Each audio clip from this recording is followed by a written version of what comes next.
Só esperar que comece a gravar. Até o meu computador também está devagar. Ele também sofreu com a chuva. Pronto. Bem, agora sim, oficialmente, boa tarde a todas, a todos, a todes. Estamos aqui para começar a sessão de número 14, sessão de comunicação. Essa sessão terá a minha moderação. Eu sou a professora Karina Lima Salles, sou professora do Colegiado de Letras e estou aqui como moderadora da sessão. Nós temos a presença da estudante de pedagogia, Rânia de Souza Santos, que é a monitora dessa sessão. Rânia, você pode abrir a câmera, por favor? Essa é a Rânia, essa moça linda que aí está. E essa nossa sessão, ela terá a apresentação de 6 trabalhos. Nós estamos esperando uns minutinhos para que os nossos discentes possam entrar. Nós tivemos uma outra mesa anteriormente, acredito que alguns estejam nesse processo da migração, e já nos foi informado que alguns tiveram alguma dificuldade com o link, embora ele esteja navegável no PDF, né? Então, dos que estão aqui na sala, boa parte conseguiu entrar por este link. Então, os trabalhos que serão apresentados nessa sessão 14, eu vou ter o cuidado de falar mais tranquilamente, embora quem me conheça como a Cris saiba que eu sou elétrica, né? Mas eu serei aqui uma pessoa tranquila e falarei mais calmamente, né? Para a tradução do Josiano, essa tradução simultânea, e para que a Sabrina possa acompanhar, para que a Cris possa, todo mundo possa acompanhar. Mas eu estou aqui me policiando, porque eu sou tipo a Cris, elétrica. Então, aqui eu estou toda tranquila. Vamos lá. Nós temos 6 trabalhos, como eu disse, na listagem Etnomatemática na Prática Pedagógica na Educação Escolar Indígena, um trabalho que foi produzido pela Caiana Luz Souza de Melo Santos, sob a orientação do professor Carlos Luiz Pereira, da Educação Escolar Indígena, do Licei, a discente, a graduanda. Nós temos um trabalho que será apresentado pela Sabrina de Azevedo Evangelista, intitulado Experiência, Vida, Escolas e Universidade, UNEB, Estudante Surda Matemática. O trabalho Experiências da Docência no Residência Pedagógica em Tempos de Pandemia foi produzido e será apresentado pelas estudantes Júlia Kessia Ferreira dos Santos, Thaís Silva Miranda, da Pedagogia. O trabalho Ferramentas Tecnológicas nos Processos Educativos em Período Pandêmico foi produzido pelas discentes da Pedagogia Driele Fernandes Sampaio, Gabriele Costa Lírio Braga, e orientado pelas docentes Luzeni Ferraz de Oliveira Carvalho e Priscila Alves Pereira. Eu acredito que seja da Residência Pedagógica da Pedagogia, pela dobradinha da Luzeni e da Priscila aí. A discente de letras Elisa Maria da Silva Metzger apresentará o trabalho Figurações do Feminino, Desconstrução e Resistência na Literatura Produzida por Mulheres Latino-Americanas, com ênfase na escrita de Helena Parente Cunha. Esse trabalho foi produzido no âmbito da iniciação científica, sob a orientação da professora Ivana Teixeira Figueiredo Unge. E a Tássia Natália Gonçalves Barros Ferraz e a Silvânia de Cássio Meireles Câncio apresentarão o trabalho Formação Continuada na Perspectiva da Educação Inclusiva, mapeamento das teses e dissertações do programa PPG-DUC, do Departamento de Educação da Universidade do Estado da Bahia. Bem, já estamos no tempo que eu solicitei a vocês no início para começarmos, acredito que possamos fazê-lo, é o tempo que eu passo as orientações. Como moderadora, eu farei, ao final, né, o processo da discussão, de moderar a discussão, e nós estamos adotando o seguinte procedimento. Como são 10 minutos para cada apresentação, nós faremos todas as apresentações primeiro, e quando as apresentações terminarem, é que nós faremos a discussão, tudo bem? Assim, a gente tem um controle do tempo, né, para que nós possamos ser justos na discussão no final, né, porque não tenhamos uma discussão depois de cada apresentação que possa delongar-se um pouco mais. Então, ao final, nós teremos todas as discussões. A Rânia, ela vai ficar com uma tarefa um tanto quanto chata. Desculpa, Rânia, mas a gente precisa controlar o tempo. Então, nós vamos fazer da seguinte maneira, são 10 minutos. A Rânia vai cronometrar esse tempo e ela não vai abrir a tela, não tem como ficar mostrando um papelzinho toda hora aqui, que é chato. Ela vai colocar no chat. Então, quando tiver passado metade do tempo, ela coloca, faltam 5 minutos. Quando estiver faltando 1 minuto, Karina, ela coloca. Eu só queria pedir uma gentileza, que no caso mesmo de Sabrina, você falasse mesmo para a Josiana acompanhar o tempo, porque aí não vai conseguir acompanhar o chat, tá bom? Não, também nós combinamos, a Rânia e eu, que no caso da Sabrina, é preciso um tempo maior, porque tem a tradução. Então, a gente vai deixar um tempo maior. Okay. A gente pode avisar a cada 5 minutos, se você quiser. Tem 5, a Rânia pode mostrar 5, depois 5 de novo, e aí pode dar mais 5 minutos, se for o caso, para finalizar. Porque com o processo da tradução, eu sei que tem que considerar um tempo aí também diferenciado, tá? Então, a Rânia vai mostrar isso no caso da apresentação da Sabrina, Rânia. Então, você faça o sinal, por favor, você abre tua câmera e faça o sinal, ou eu posso controlar aqui também na hora da Sabrina, sem problema, tá certo? Bom, então essas são as orientações, avisaremos do tempo, não seremos de maneira alguma deselegantes nem descorteses para abruptamente cortar a apresentação, mas se por acaso alguém se delongar demais, a gente vai ter que pedir a gentileza de que encerre e a gente cederia mais 1 minuto para a finalização. Bom, gente, então é isso, que a nossa tarde seja uma tarde fecunda de trocas. Como vocês puderam observar, os trabalhos, eles são de áreas diversas, foi uma estratégia que nós adotamos, uma metodologia adotada. Vou esperar a Sabrina voltar. Foi uma metodologia adotada para o 10º CPEX. Em cada sala de comunicação, nós temos, e aqui a gente não pode falar apenas comunicação oral, né? Em cada sala de comunicação, nós temos trabalhos de áreas diversas. Então, aqui nós temos trabalhos de matemática, nós temos trabalhos da pedagogia, nós temos trabalho de literatura, nós temos, então, esses trabalhos de diferentes cursos e áreas, estão todos aqui para esse estabelecimento da troca. Bom, então, podemos começar agora. Eu não vi na sala a Caiana Lu, e eu creio que não está aqui na minha lista de participantes, não entrou, não está. Então, nós vamos começar convidando Sabrina. Sabrina, você será a primeira, porque a Caiana Lu não está. Então, convidaremos para o centro desse palco, para o centro dessa tela, a Sabrina de Azevedo Evangelista, para apresentar o seu trabalho. Experiência, vida, escolas e universidade, UNEB, estudante surda, matemática.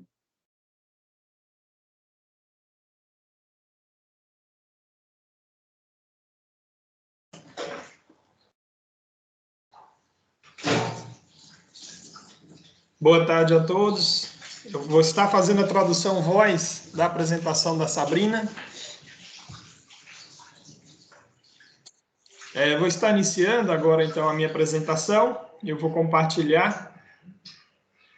O intérprete Josiano vai estar visualizando aí o meu compartilhamento e fazendo a tradução voz para mim. Eu vou pedir à professora Cristiane para passar os slides para mim, por favor. Ok, deixa eu só abrir. Como ela me pegou de surpresa aqui, deixa eu só abrir aqui, porque ela não tinha me falado, ou se falou, eu esqueci, gente, desculpa. Eventos. Vou abrir aqui o slide dela.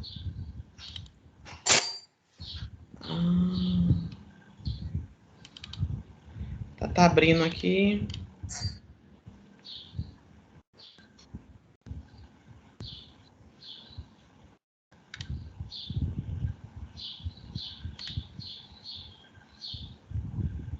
É o tempo mesmo, viu? Já tá abrindo.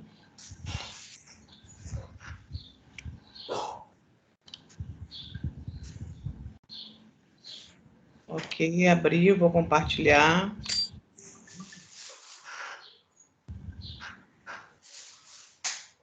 Tá entrando uma pessoa aí no lobby. A Sabrina falou que tem 15 pessoas, né, participando.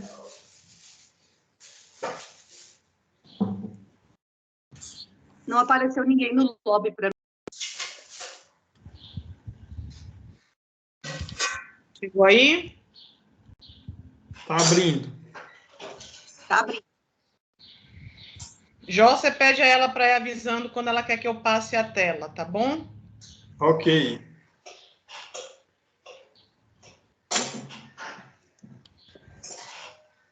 Ok, entendi.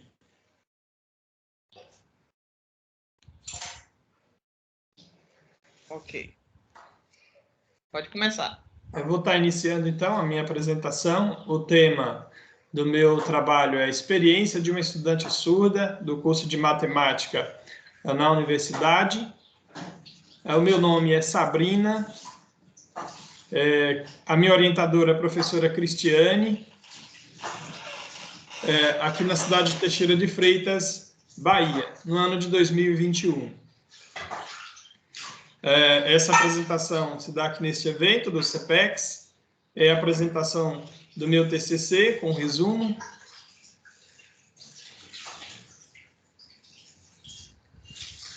Eu vou explicar, então, como é feito o meu trabalho. Eu vou estar apresentando de forma que eu tenho uma língua de sinais que se diferencia da gramática da língua portuguesa. Então, meu trabalho foi escrito da minha forma natural de escrever, e eu trago aí alguns autores que falam sobre essa questão, que os surdos têm uma forma diferente de escrever devido à dificuldade com a língua portuguesa, de escrever a língua portuguesa, porque tem uma modalidade diferente. Pode passar, por favor.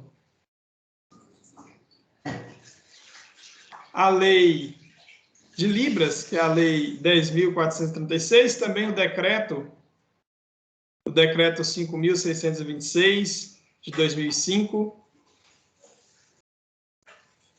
do ano de 2005.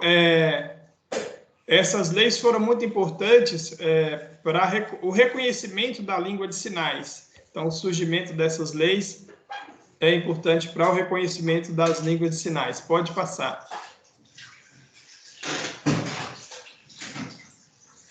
Eu vou estar falando sobre a minha experiência como estudante na universidade.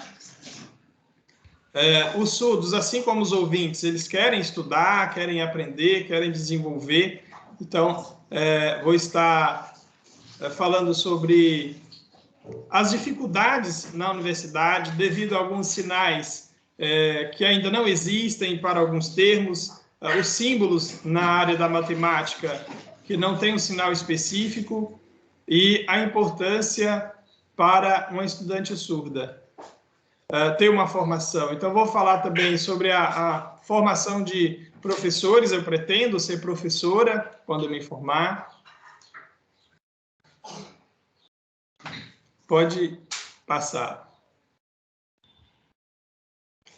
Eu vou falar um pouco no meu trabalho, eu trago um pouco da história do povo surdo, um pouco do passado, o que aconteceu, o que vem acontecendo, sobre um momento em que os surdos viveram um tempo de exclusão, onde os surdos foram proibidos de falar através da sua língua sinalizada, e desde então tem lutado então para uma educação bilíngue, onde os surdos podem estudar na sua própria língua e buscar uma formação.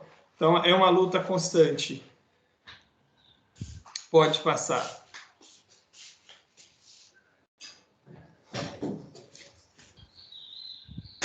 Vou falar sobre os objetivos do meu TCC. E eu descrevi aqui através das letras A, B e C, usei para descrever. Eu vou escrever um pouco da história da educação dos surdos, falando um pouco aí das políticas na educação de surdos no Brasil. Eu vou falar também sobre a formação de professores no Brasil, principalmente professores de matemática no ensino superior, e apresentar minha história de vida, tanto na educação básica, até na universidade, onde eu estou estudando agora. Próximo.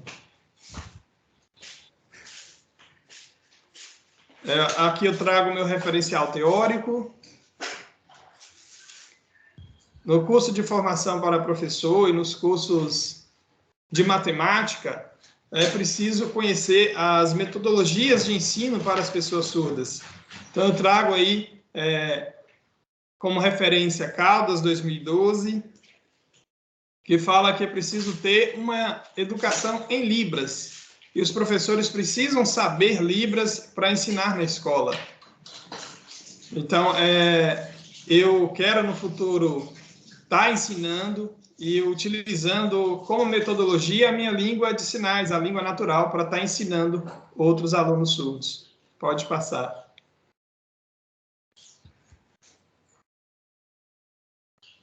Tenho aqui, eu coloquei algumas imagens, separando aqui algumas referências do meu TCC, onde eu trago aí várias informações, onde trago a importância desses estudos, dessas referências.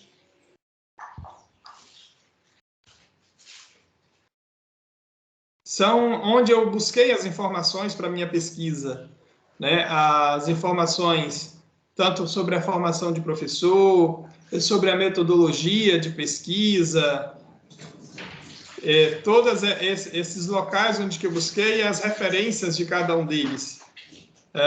Isso foi muito importante para a realização do meu trabalho, tanto na pesquisa quanto na metodologia. Esse aí é o referencial, pode passar. A metodologia utilizada no meu trabalho é através de entrevistas, onde eu vou estar entrevistando e fazendo a coleta de dados, né, e depois fazer a avaliação. E eu vou estar entrevistando, então, e falando sobre a minha experiência de vida também, trazendo a minha experiência de vida. Pode passar.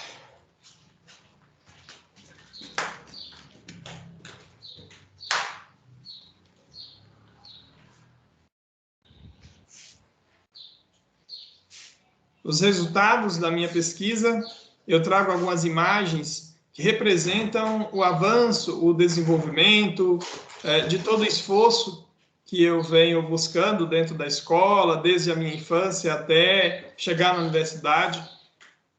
Então, eu trago todo o aprendizado e a importância disso para o meu futuro, na formação de professores, principalmente de matemática, onde eu vou usar a minha experiência de vida, o meu desenvolvimento, e quero me tornar uma professora surda.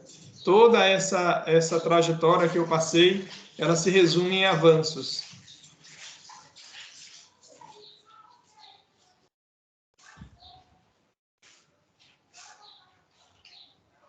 Pode passar. Aqui tem as referências.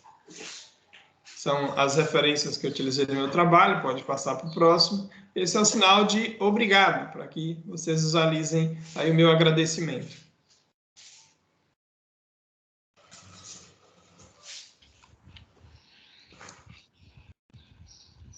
Obrigada, Sabrina, pela apresentação. Ao final de todas as apresentações, provavelmente questões virão e você responderá e conseguirá falar mais sobre esse teu TCC em curso, a tua pesquisa. Bom, eu convido agora, eu estava olhando se está na sala e não vi aqui. A Juliquesse está, a Caiana Lu também? Estou sim. Desculpa o atraso, porque eu não estava conseguindo entrar pelo link. Ah, tudo bem. Então, como a gente já inverteu, eu te chamo agora. Caiana Luz Souza de Melo Santos, do Licei, não é isso? Sob Isso. o professor Carlos Luiz Pereira, apresentará o trabalho Etnomatemática na Prática Pedagógica na Educação Escolar Indígena. Caiana Lu, a Rânia, que é a monitora dessa sala, ela vai avisar no chat. São 10 minutos. Quando passarem 5 minutos, ela te avisa, faltam 5 minutos, e quando estiver por 1 minuto, ela te avisa. Se você precisar ainda terminar, a gente vai esperar você terminar, mas controlando esse tempo, tudo bem? Ok. Então, seja bem-vinda à nossa sala e fique à vontade, pode começar a sua apresentação. Obrigada. Me chamo Caiana Lu, sou pertencente ao povo Pataxó, né, e resido na comunidade Caí, do território Comexatibá. E meu trabalho foi voltado justamente para isso, pela prática que exerço na escola indígena dentro da minha comunidade, né? Aqui a gente preza muito o resgate da cultura. Então, é óbvio que a gente trabalha também com a matemática ensinada nos livros, mas a gente gosta de ir na prática, né? Porque a etnomatemática é entendida como uma matemática da cultura, né?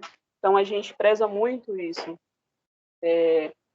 Eu leciono aqui com o 4º e 5º ano na minha escola e geralmente a gente começa com a colheita das sementes, né? A gente trabalha muito com artesanato pataxó, que é com colar, com pulseiras, com filtro dos sonhos, com a pintura, né? O grafismo indígena.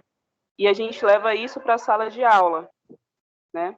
Então, geralmente a gente pede autorização dos pais, porque nesse dia da colheita a gente tem que levar nossos alunos até a mata, né?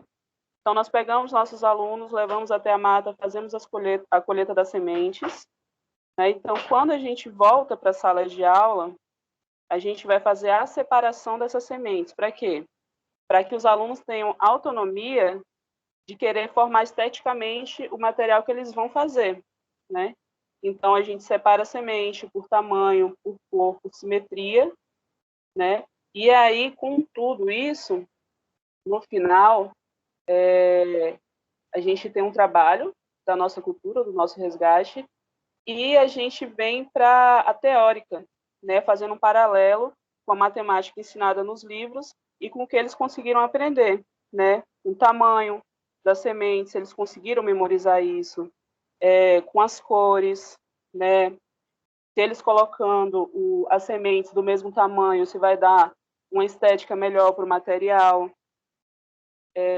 No caso do filtro dos sonhos, quando a gente começa a tecer o filtro dos sonhos, cada linha daquela tem que ser simetricamente pensada, né? Por quê? Para, no final, o trabalho ter um bom acabamento. Então, eles têm que memorizar mais ou menos ali o tamanho, né? Qual o tamanho de cada linha daquela que eu vou tecer para dar uma simetria boa no final do filtro dos sonhos.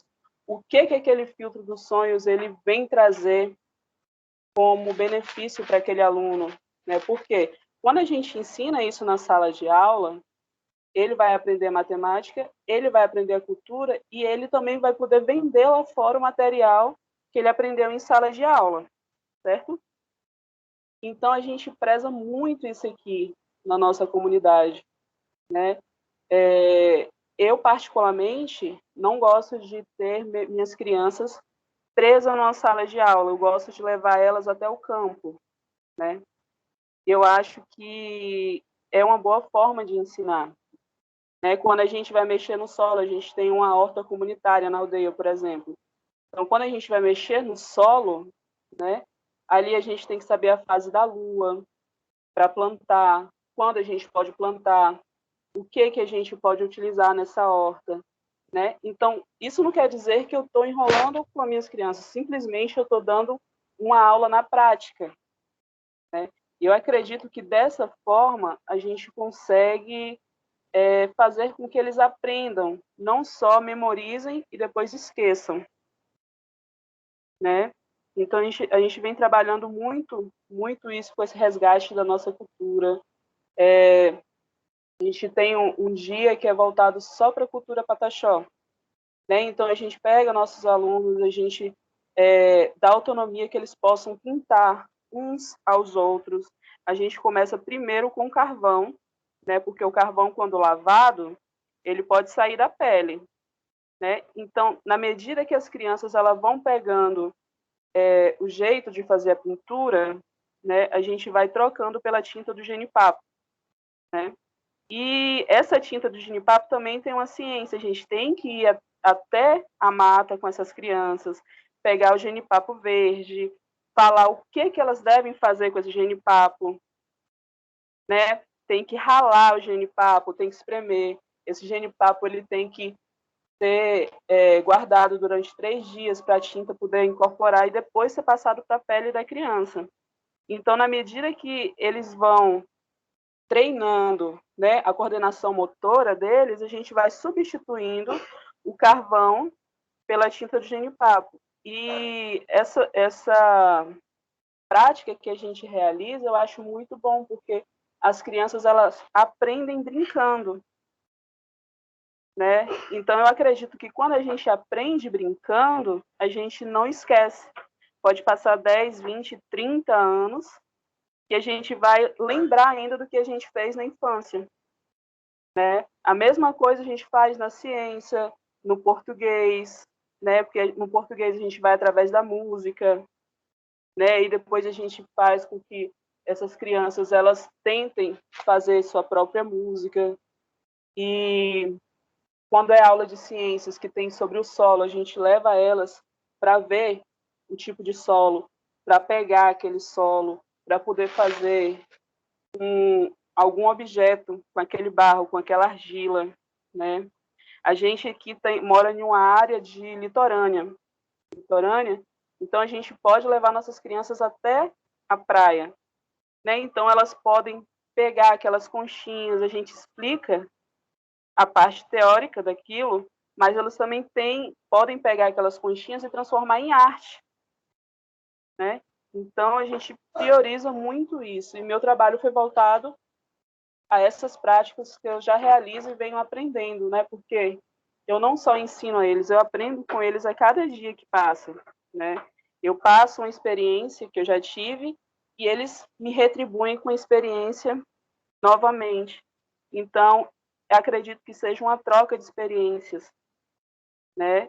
E eu fico muito grata pelo trabalho que eu venho realizando, que meus colegas vêm realizando, e pela ajuda que a comunidade dá, né? Porque, por exemplo, quando a gente vai falar de lendas, a gente procura um ancião da aldeia, né? Então ele conta essa história para os nossos alunos e aí é uma farra.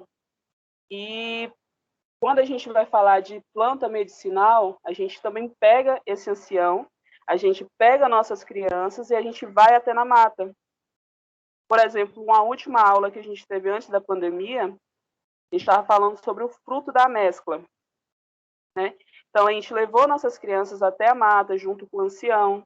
Elas conheceram a lenda desse fruto, elas experimentaram esse fruto e souberam para que serve esse fruto medicinalmente, né? Então, acredito que daqui, quando elas foram adultas, né, elas vão saber explicar. Nossa, lá na infância eu soube que a mescla, a lenda dela é porque ela era uma índia, né? E vai contar isso tudo e vai falar.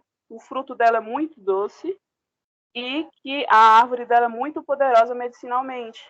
Então a gente acredita muito nessa forma de ensinar,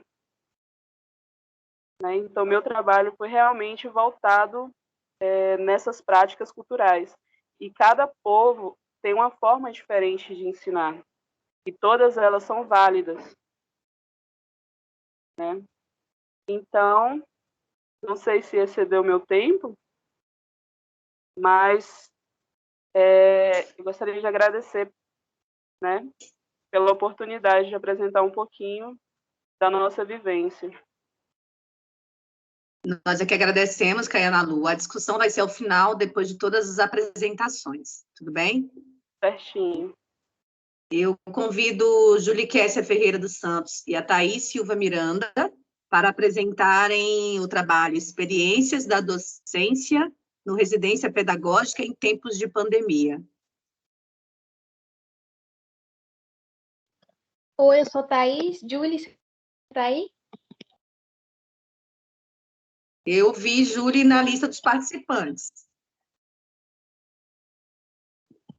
Ela tinha entrado, ela estava na sala. Quem está compartilhando os slides é a Alice, nossa colega.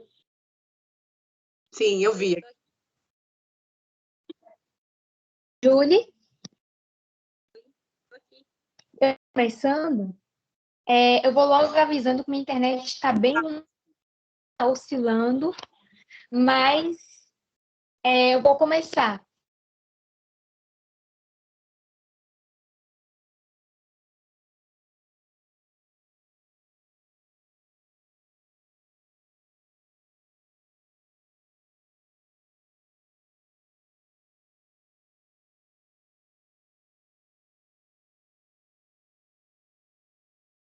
Meninas, congelaram? Thaís, cadê você?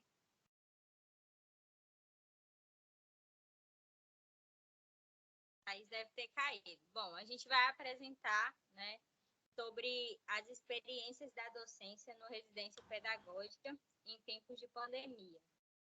Pode passar, Alice. Bom, Julie, dá para falar um pouquinho mais alto? Júlia, encosta um pouquinho no teu aparelho. Você está usando computador ou celular? Você está sem fone, né? Está bem baixo. Calma, a gente começa a contar o tempo de novo. Mas é porque o som está bem baixo. Vai dificultar até para o Josiano conseguir fazer a tradução. E para nós ouvirmos também. Me ouvir agora? Aumentou um pouquinho o volume, mas continua baixo. Mas aumentou um pouquinho. Deixa eu pegar o...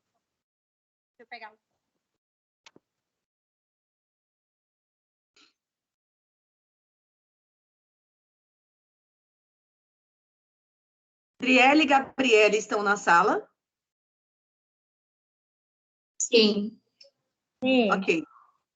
Ok. Tudo bem, só para saber.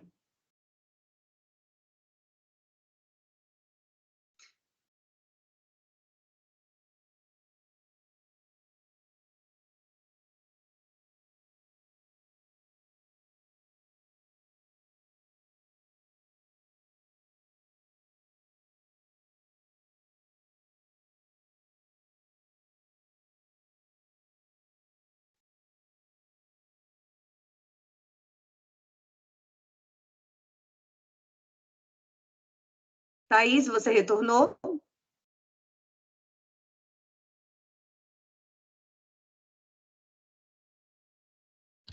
Eu tenho uma sugestão. Passa para outro grupo, não? Eu quero fazer isso, porque a Thaís também, pelo jeito, caiu. A Júlia foi buscar Eu voltei. Calma, voltei. Voltou. Caído, eu coloquei dados móveis. Nossa Senhora. Espera aí. Eu coloquei nos dados móveis aqui porque eu tinha. Volta para o título aí, tudo de novo, que eu até me perdi aqui. Experiência da docência no residência pedagógica em tempos de pandemia. Nosso tema é para realmente relatar a experiência de estágio no residência pedagógica. Nós participamos do PIBID, e não foi em tempos de pandemia, e o residência pedagógica está sendo todo de forma remota. Pode passar aí para o primeiro slide. O primeiro slide, é isso aí mesmo, é isso aí. Programa Residência Pedagógica. Nosso subprojeto foi Práticas de Leitura e Escrita nos anos iniciais, primeiro e segundo ano do ensino fundamental, articulando teoria e prática através do Residência Pedagógica. Orientadoras, professora Luzeni Ferraz, de Oliveira Carvalho e Priscila Alves Pereira. E o eixo, formação docente, gestão, coordenação escolar e organização do trabalho pedagógico em espaços não escolares e não escolares. Agora, introdução. Alice. Eu não vou ler a introdução, eu vou tentar falar que a gente fez, né, o nosso residência pedagógica na escola Joaquim Muniz de Almeida Neto, aquela escola que fica perto do regional. E, assim, o projeto estava pronto, daí veio a pandemia e teve que ser todo de forma remota. Então, no começo, a gente estava meio que sem saber como que seria. Só que o começo do Residência Pedagógica, tanto do Residência quanto do PIBID, a gente começa primeiro fazendo projeto, depois a gente faz os estudos, para depois adentrar a sala de aula. Então, a gente passou pelo menos 6 meses fazendo estudos e analisando o projeto. Pode passar. Objetivo: relatar experiências vividas pelos discentes na residência pedagógica na cidade de Teixeira de Freitas, no Colégio Joaquim Muniz de Almeida Neto, no contexto de pandemia, que foi o que eu acabei de falar. Pode passar. O que é o Residência Pedagógica? Para quem não sabe, ele faz parte de uma política nacional de formação de professores para aperfeiçoar a formação prática no curso de licenciatura, promovendo a imersidão no licenciando na Escola de Educação Básica a partir da segunda metade do curso. A diferença do PIBID por residência é que o PIBID, ele é no início da graduação. Já o residência só pode participar quem já está, pelo menos como 60% concluído, é quase no final do curso. Pode passar, Alice. Relato da nossa participação no programa. Como funciona o programa, como tem sido o contato com a escola e com as turmas, e como tem sido a participação nas turmas. Julie está aí já? Estou aqui, Thaís. Então, pode falar. Bom, vamos lá. Estão me ouvindo agora direitinho? Sim, eu estou. Então, como funciona o programa? Bom, o programa ele faz parte de uma política nacional, né, de formação de professores, que tem como objetivo aperfeiçoar a formação prática dos alunos do curso de licenciatura. O programa ele se divide em módulos. São 3 módulos de 6 meses, que são baseados no nosso subprojeto, que nesse programa foi direcionado para o 1º e 2º ano. E, através do Residência, a gente consegue articular a teoria e a prática juntas, né? Como tem sido o contato com a escola e com as turmas? Bom, até o momento, a gente ainda não teve um contato físico, nem com a escola, nem com as turmas que a gente está inserida no projeto. O contato com a escola, o que a gente conhece da escola são as nossas preceptoras, a coordenadora da escola e as professoras. E, mesmo assim, a gente só se conhece e conversa por meio de WhatsApp. E as nossas participações, a gente auxilia, né, 2 vezes por semana nas atividades que as professoras encaminham. A gente tenta minimizar os impactos que essa pandemia tem causado nas crianças, porque é muito complicado para o professor e para o aluno e para os pais que estão em casa receber aquela atividade e não ter um rumo, uma direção de como fazer aquilo, de uma explicação assim concreta. Então, a gente tenta amenizar isso nos 2 dias que a gente está lá aplicando o projeto. Agora, recentemente, a gente começou a aplicação de uma sequência didática, que veio também para apoiar nessa questão, né, de tentar avançar ainda mais os alunos, porque a gente vê que tem sido um momento muito difícil, tanto para os professores como para os alunos, porque é muito difícil o professor postar a atividade e não ter retorno, ou o aluno receber aquela atividade e não saber como fazer, porque ele não tem ninguém em casa que possa auxiliar ele naquele momento. E muitas vezes a gente manda as atividades e mesmo assim a gente não consegue ter a resposta que a gente esperava, porque muitos dos nossos alunos não têm o acesso à conectividade. Agora mesmo, olha a dificuldade que foi para a gente estar aqui apresentando. Às vezes nada coopera, às vezes a internet cai, às vezes nem internet tem. Então, tem sido um período de grandes aprendizados para a gente. Pode passar, Liz.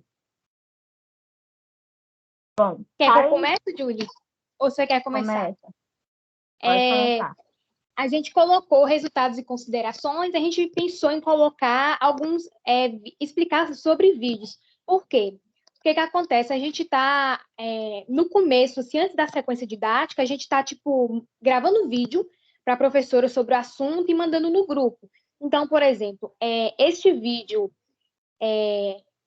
primeiro vídeo, que é a foto, é uma explicação de um assunto de história.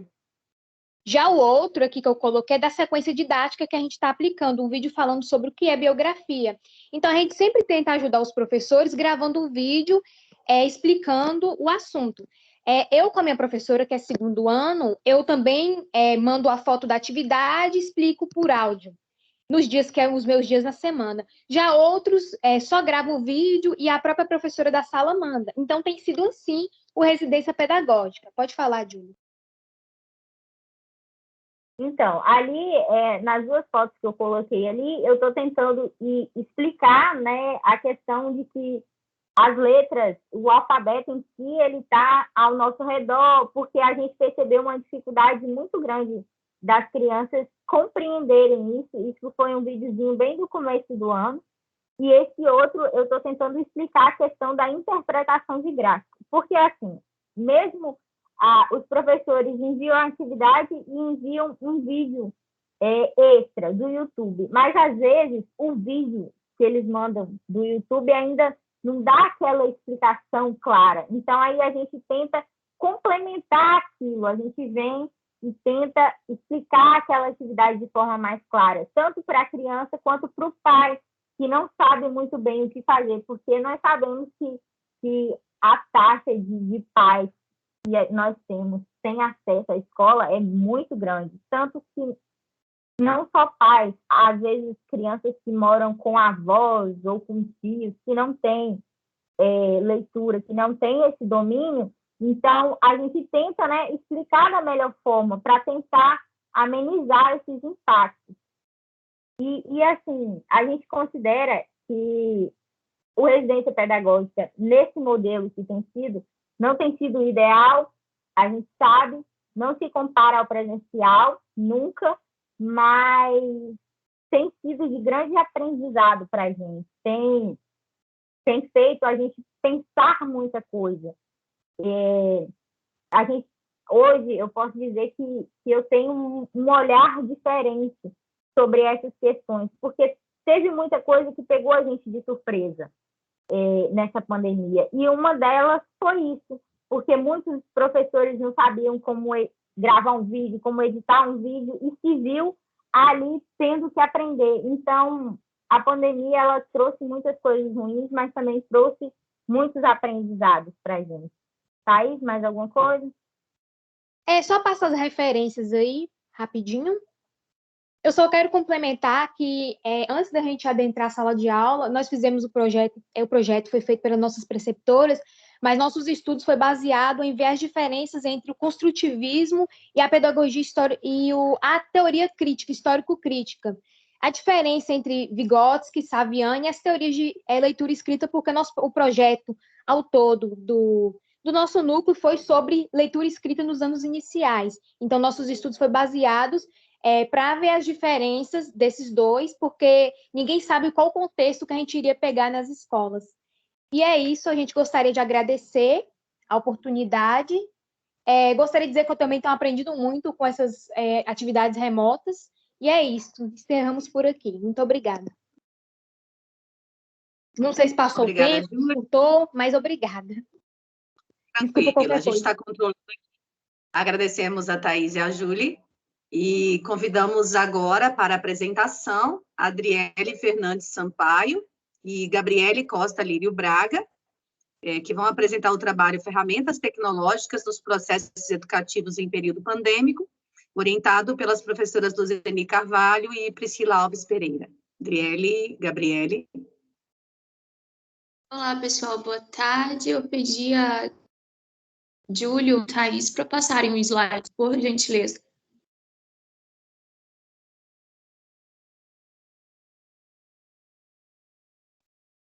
Isso.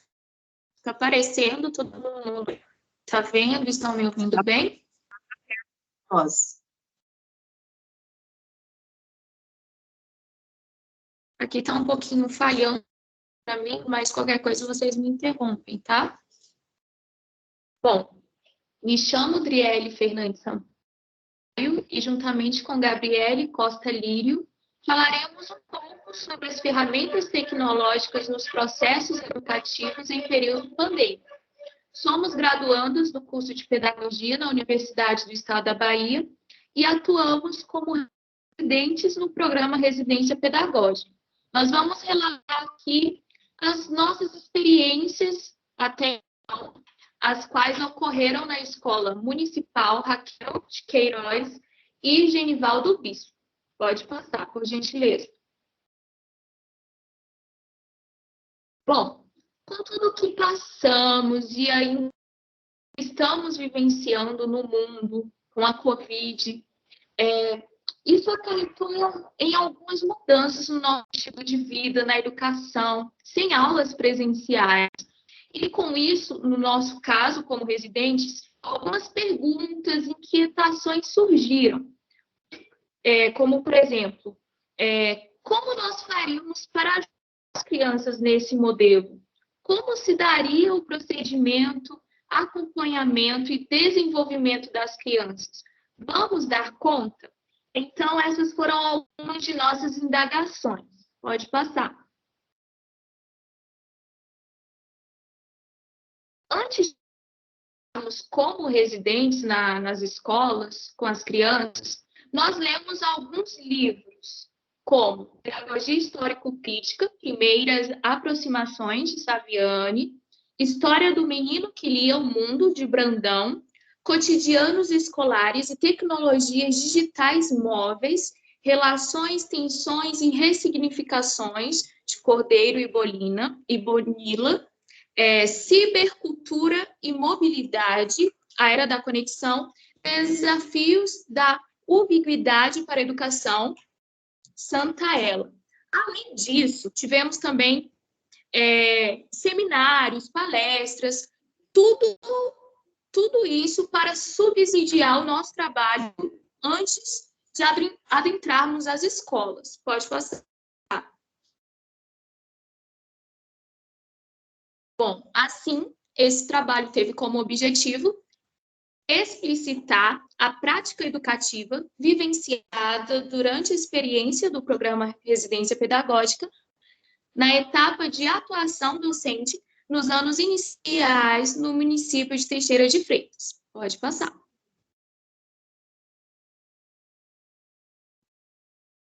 Aparecendo aí para vocês? Para mim aqui não está aparecendo. Agora foi.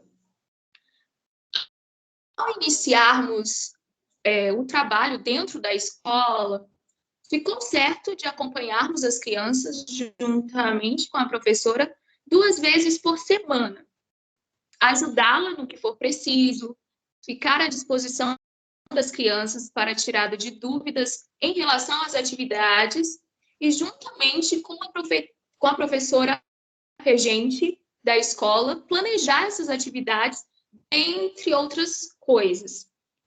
Pode passar. Tinha outra parte aí na metodologia também. Pode passar tudo.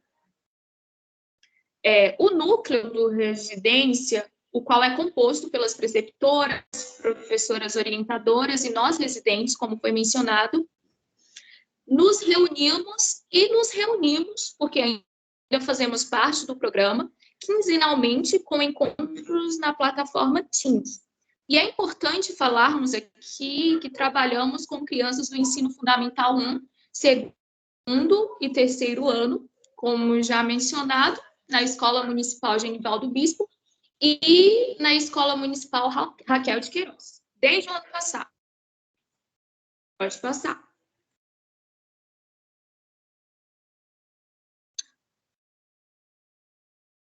Tivemos início aí 14/11/2020. Agora, Gabriele dá continuidade. Então, volta um pouquinho. Então, as práticas educativas durante a experiência do programa, nesse tempo, né, a gente ainda, né, ensina, produz vídeo, envia áudio com temáticas diversas para as crianças. A gente produziu contação de história, videochamada e dentre outros. Pode passar, por favor. Então, aqui são os aplicativos que a gente mais utilizou. O WhatsApp, em primeiro lugar, porque é nele que tem os grupos, tanto em contato com os pais, né, alunos, como nós mesmos, com os próprios residentes, para a gente tirar alguma dúvida ali com a gente mesmo. A Microsoft Teams, que é fundamental para as nossas reuniões com as coordenadoras e preceptoras.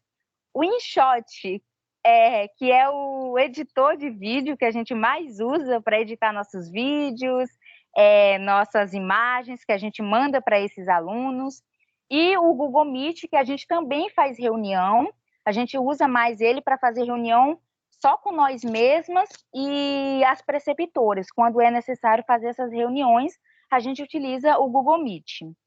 Pode passar, por favor. Pode passar, por favor.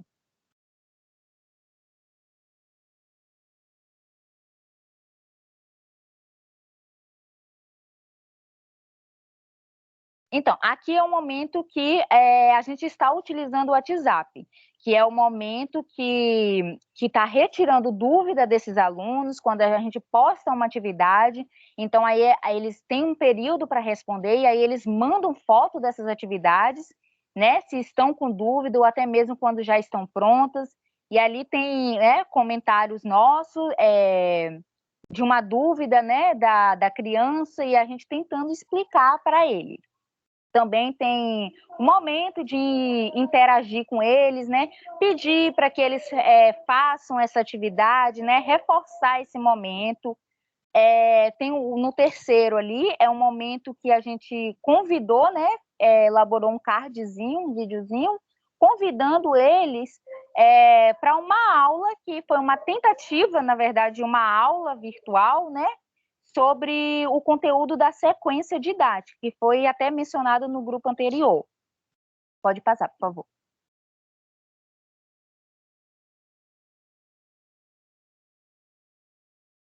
Aqui são algumas das atividades com os alunos, igual quando eu falei, né, do cardzinho. Então, o cardzinho foi esse daí que a gente elaborou e mandou no grupo, né, pedindo que eles participem, né, que a gente tentou fazer uma aula explicando o que é a biografia, né, que na sequência a temática era sobre isso, sobre esse gênero biografia. Então, a gente tentou fazer essa aula com eles, tanto convidando os pais como os próprios alunos. Essa aula a gente tentou realizar no Google Meet, infelizmente não apareceu uma quantidade, né, grande assim de alunos, mas os poucos que estavam, o bom foi que eles interagiram, né, com a gente, perguntando, né, comentando e tal. E ali também a gente posta um vídeo e fala, né, atividade tal, para fazer tal coisa, de atividade da disciplina tal, essas coisas. Pode passar, por favor. Eu não sei se esse vídeo vai passar e se vai dar tempo ainda. Que esse vídeo aí foi um vídeo que eu e a Adriele fizemos uma contação de história, mas eu não sei se vai dar tempo de passar.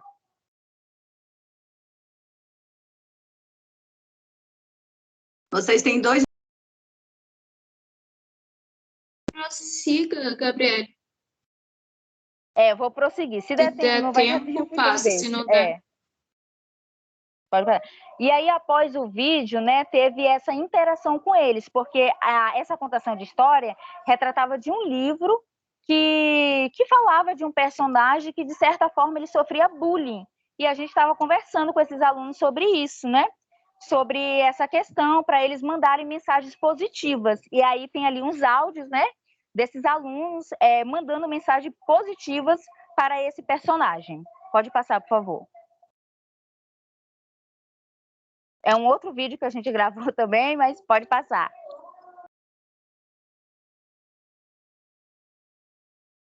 E aí, como resultados, a gente conseguiu perceber que o aplicativo WhatsApp é o que mais se destacou, né? Pois foi através deste que aconteceu a maior parte das interações entre nós residentes, os pais e os estudantes. Então, a partir das experiências, foi observado que o aplicativo ele contribui de forma significativa para mantermos contato com os estudantes. A maioria dos vídeos e áudios produzidos eram enviados com orientação de atividade por meio do WhatsApp, e algumas ligações também que foi feita, foi pelo WhatsApp, e as comunicações, né, enviando mensagens, era realizado por esse aplicativo. Pode passar. Bom, nós podemos concluir, então, que as ferramentas tecnológicas são importantes, contribuem nesse processo educativo, ou melhor, têm contribuído principalmente nesse período que estamos vivendo, não presencial, no período de forma híbrida, né, de forma virtual. Desde já nós agradecemos, muito obrigada, foi uma honra apresentar um pouquinho para vocês o que temos vivenciado nesse período, durante aí quase um ano. Nós é que agradecemos, Gabriela e Driele. A gente sabe que o tempo é algo cruel, né? Você ter 10 minutos para apresentar uma experiência de um ano aí de atuação é complicado. Mas fica também a provocação para que as pessoas busquem, vocês provavelmente terão algum repositório, e aí esse material estará disponível, né, de vídeos produzidos e tudo mais. Bom, eu, na sequência, convido a Elisa Maria da Silva Metzger para apresentar o trabalho Figurações do Feminino, Desconstrução e Resistência na Literatura Produzida por Mulheres Latino-Americanas, com ênfase na escrita de Helena Parente Cunha, trabalho orientado pela professora Ivana Teixeira Figueiredo Gundi. Elisa, o palco é seu. Estão me ouvindo bem? Muito bem. Então, boa tarde a todas e todos. Como a professora Karina apresentou, o meu tema é Figurações do Feminino, Desconstrução e Resistência na Literatura Produzida por Mulheres Latino-Americanas, com ênfase na escrita de Helena Parente Cunha. Essa pesquisa foi um projeto de iniciação científica realizado no Departamento de Educação Campus 10, com a orientação da professora doutora Ivana Teixeira Figueiredo Gundi, e durou aí um ano de pesquisa. O objetivo principal foi estudar contos da escritora baiana Helena Parente Cunha, dialogando com escritoras latino-americanas. Então, a nossa primeira proposição foi perceber, né, a Bahia e a escrita baiana de Helena Parente Cunha nesse contexto macro da América Latina, e não como um estado ou um território apartado. Para tanto, a pesquisa abarcou estudos que contemplaram aspectos que são pontos de entrecruzamento cultural, histórico e social, como, por exemplo, a lógica de dominação opressora e patriarcal que é direcionada às mulheres e as suas consequências denunciadas em textos literários. O objetivo geral dessa pesquisa foi a investigação das figurações femininas nas obras de Helena e a compreensão dessa imbricação desse tema do feminino nas discussões sobre as questões que envolvem tal gênero situadas no âmbito latino-americano. E, além disso, em que medida as abordagens dessa temática podem ser percebidas como escolhas éticas e políticas que se vinculam aos estudos decoloniais. Então, de que forma a Helena Parente Cunha aborda esse tema, que envolve o gênero feminino, de que forma ela utiliza da escrita para denunciar essas questões. Como objetivos específicos, houve o estudo das autoras latino-americanas, com o intuito de buscar essas aproximações de denúncias, de rupturas, o estudo dos processos de colonização europeia, vale ressaltar que foram estudados sobre duas vertentes, tanto pela perspectiva do colonizador, como também pela perspectiva do colonizado, a fim de compreender essas diferenças na construção do pensamento sobre esse espaço denominado América Latina, esse território tão complexo e plural. A compreensão do pensamento decolonial, que foi o norte da pesquisa, por intermédio dos estudos de Mignolo, Escobar, Quijano e Catherine Walsh, bem como a análise das performances femininas como essa forma de resistência política e de ruptura com os valores patriarcais e sexistas.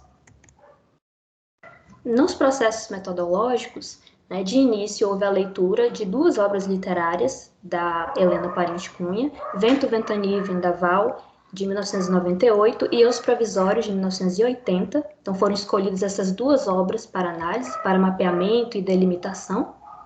Houveram os estudos teórico-críticos sobre os processos históricos sofridos com a colonização do território brasileiro e latino-americano. Então, como a mulher baiana, dentro desse contexto macro da América Latina, também foi subjugada pelo processo de colonização. E as etapas de divulgação da pesquisa, né? Devido ao contexto pandêmico, esses eventos eles foram reduzidos, mas, mesmo assim, houve a divulgação da pesquisa, dos resultados parciais no departamento e em outras instituições. E pretende-se levar também esse trabalho a outros lugares. Como principais aportes teóricos, como eu disse anteriormente, utilizamos o Walter Mignolo, o Arthur Escobar, o Aníbal Quijano e a Catherine Walsh, acerca das discussões sobre o pensamento decolonial, que vai ser o norte dessa pesquisa, que foi o Stuart Hall, acerca das questões de identidade e de cultura, a Regina Dal Castanher, a Simone Bovary, a Judith Butler e a Gayatri Spivak, e também a Angela Davis, falando um pouco sobre a representação feminina na literatura e a condição da mulher também na sociedade. Também a questão do gênero como esse construto social, né? A Butler vai tratar muito sobre isso. E aqui eu trago 2 citações. A Catherine Walsh, é importante ressaltar a abordagem dela sobre o conceito de decolonialidade, porque é muito presente na escrita de Helena Parente Cunha, principalmente nos contos que foram selecionados, diferentes perfis femininos. Então nós vamos ter o conto O Pai, que se trata de uma mulher de 40 anos que é subjugada pelo próprio pai. O pai não a permite transcender, o pai não permite que ela estude, que ela, enfim, que ela não faça nada na vida, mas que fique ali subjugada, que fique ali submissa a ele, por ser filha, por ser mulher. E aí houveram outros contos também, como, por exemplo, o Departamento Feminino do Clube, em que na narrativa a Helena Parente Cunha ela aborda essa questão das funções sociais que são impostas às mulheres, são funções bem definidas. Então existem atividades domésticas, por exemplo, que são definidas para as mulheres, e já outras atividades, como o lazer, por exemplo, os homens, eles estão assim, dão um aval para os homens desempenharem. E aí a Catherine Walsh fala do conceito da decolonialidade, né? Para se pensar em decolonialidade, é preciso falar sobre colonialidade. A colonialidade e todas as suas estruturas sociais, políticas e epistêmicas, até agora permanentes, são estruturas muito fortes, infelizmente, e que mantêm padrões de poder enraizados na racialização, no conhecimento eurocêntrico e na inferiorização de alguns seres como menos humanos. Então, daí que vem os estudos decoloniais, né? A proposta da decolonialidade é justamente desafiar e romper ou derrubar, questionar, problematizar essas estruturas tão presentes na sociedade. Já o Aníbal Quijano, ele vai falar dessas formas de poder. A força e a violência são requisitos de toda dominação. Então, se a gente fala sobre relações de poder, se existe um dominador, existe um dominado. Então, se existem essas relações de poder, existe toda uma estrutura e um sistema de opressão. Na sociedade moderna, o Quijano diz que essa força, essa violência, não são exercidas de maneira explícita e direta, mas encobertas por estruturas institucionalizadas de autoridade coletiva ou pública. E, pior ainda, são legitimadas, são validadas por ideologias constitutivas das relações entre os vários setores de interesse e de identidade da população. Então, essas relações de poder e sistemas de opressão, por mais sutis que sejam, elas estão aí, essas estruturas estão presentes. Então, cabe aos estudos decoloniais e coube a essa pesquisa abarcar de que forma a Helena Parente Cunha, lá em 1960, lá em 1980, junto com a sua escrita e a sua literatura, vem tentar desafiar esse sistema opressor. E aí, como considerações finais, eu trago, são muitas, né? Muitos resultados obtidos também, a relevância de se pensar nesses lugares sociais, aos quais foram inseridas as mulheres, esse sistema patriarcal, a exclusão de direitos, a exclusão de dignidade, a retirada da própria vida, muitas vezes, bem como as formas de violência e as conquistas também, advindas das lutas de mulheres no território macro da América Latina. Então, a escrita de Helena Parente Cunha mostra essa luta, mas também mostra a conquista, mostra mulheres traçando caminhos diferentes da submissão e indo além. Também o questionamento aos padrões sexistas presentes no âmbito das produções intelectuais, no que diz respeito às epistemes desenvolvidas e disseminadas por mulheres na academia. Nós sabemos que o crivo acadêmico, né, o mercado editorial, a pesquisa, né, infelizmente, possui essa perspectiva muito colonial, né, decorrente desses processos de colonização sofridos na América Latina. Então, é questionar esses padrões, problematizar para poder agir sobre eles. Por fim, a Helena Parente Cunha, como outras mulheres latino-americanas lidas durante a pesquisa, utiliza a força da sua escrita ao fazer o leitor ou a leitora pensar e repensar comportamentos, ideais, posturas, sentimentos e ações, configurando-se assim como uma escrita representativa pela ótica decolonial. Então, a Helena Parente Cunha foi muito bem selecionada, foi muito bem escolhida nessa pesquisa, bem como os seus contos, e, de uma forma pessoal, ela me tocou muito. Não poderia deixar de ressaltar o desenvolvimento das minhas poéticas, né, de poéticas autorais, e da minha poesia protesto. Então, pensar sobre isso, questionar sobre esses padrões, pisar, né, num chão que nós conhecemos, que nos identificamos, que sentimos na pele, né, e que podemos nos identificar com a Helena Parente Cunha como uma mulher, né? Então, é muito importante, é de suma importância que a gente estude sobre isso. E aqui estão as minhas referências.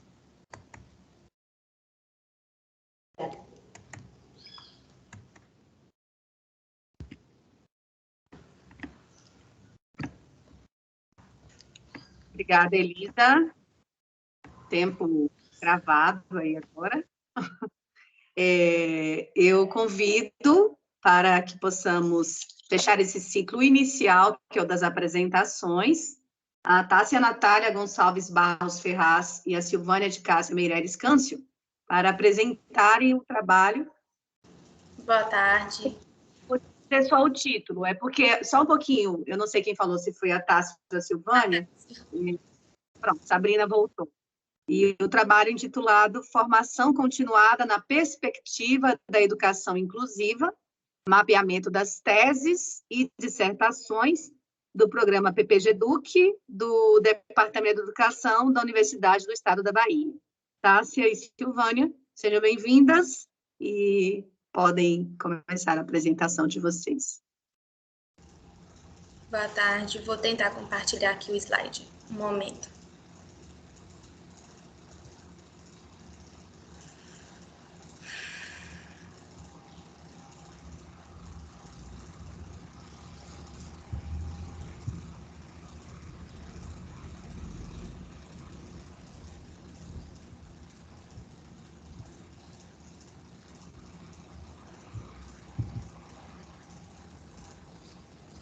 Apareceu?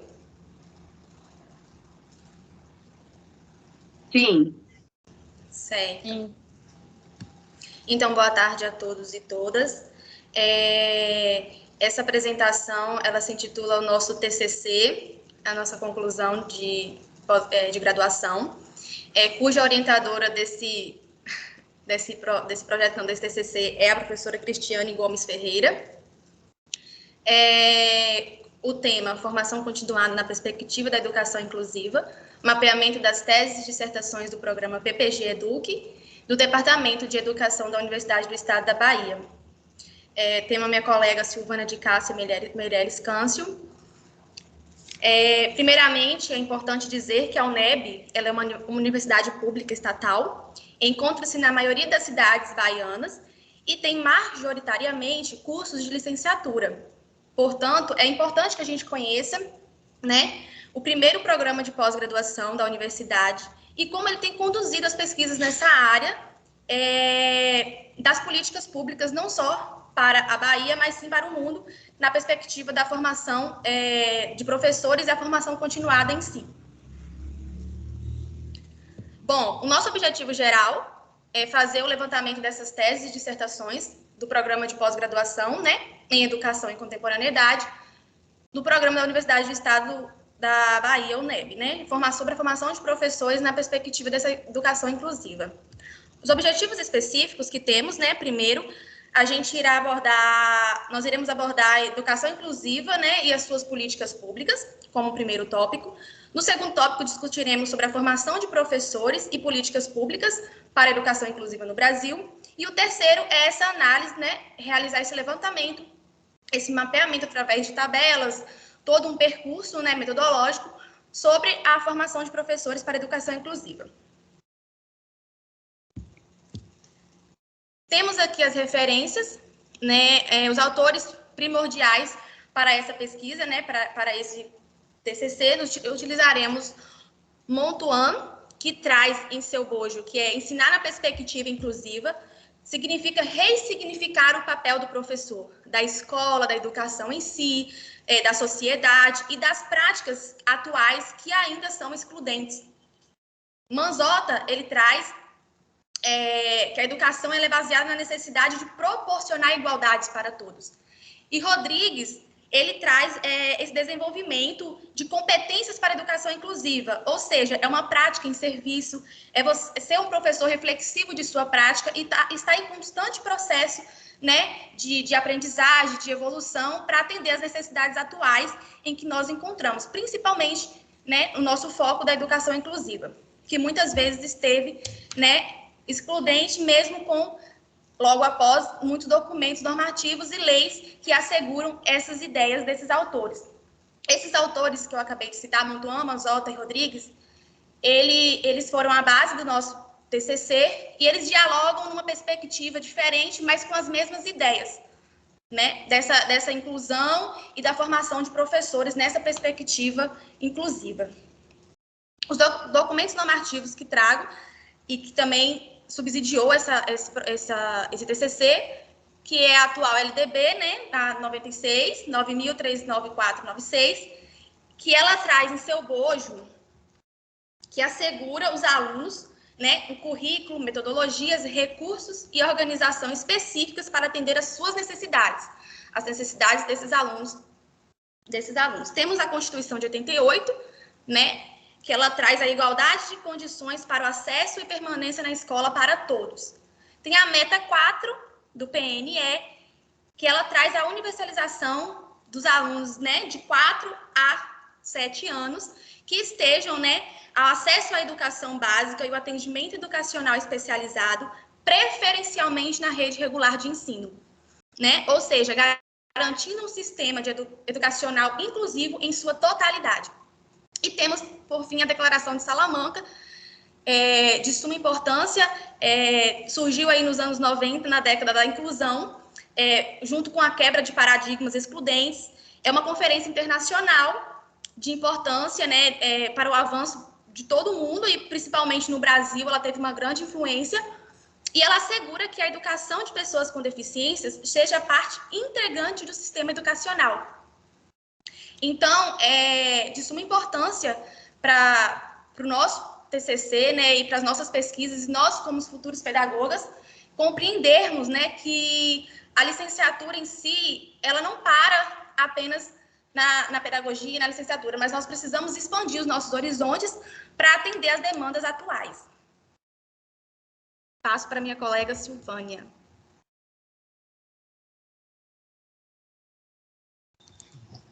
Boa tarde a todos e todas.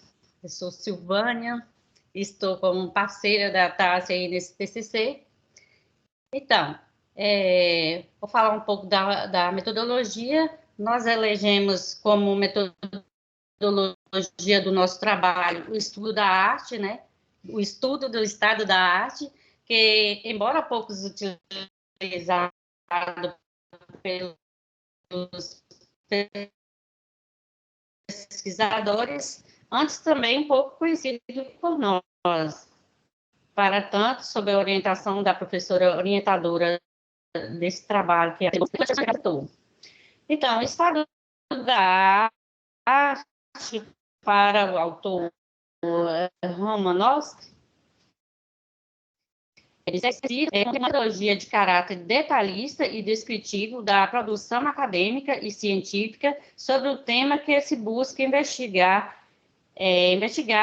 Essas pesquisas do estado da arte são de caráter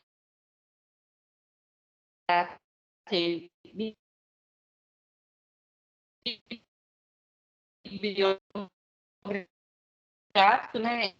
Ele traz o objetivo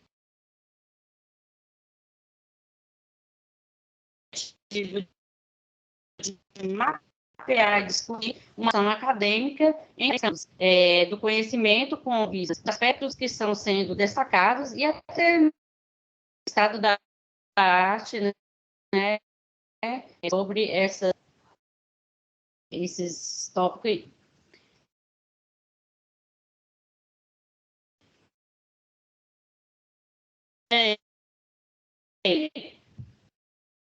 Como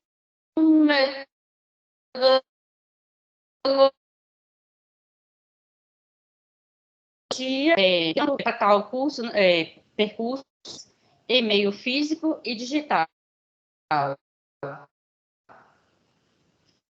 O que, né, nos levou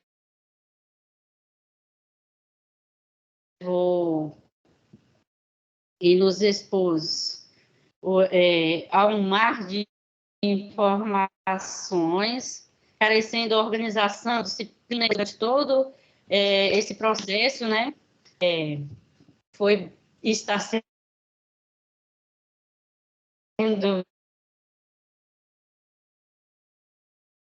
bem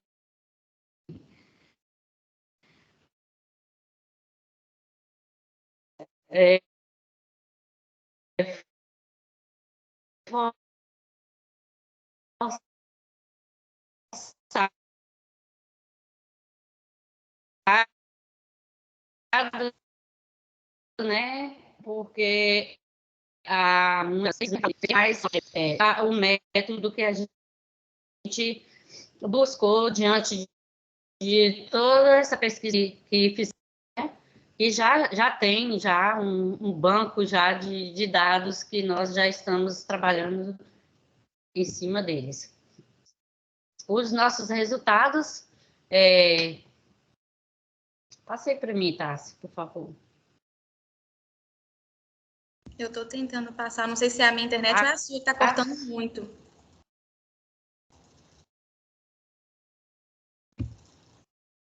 Tá, então vou ler aqui pelo meu. Consegui passar. Encontra-se em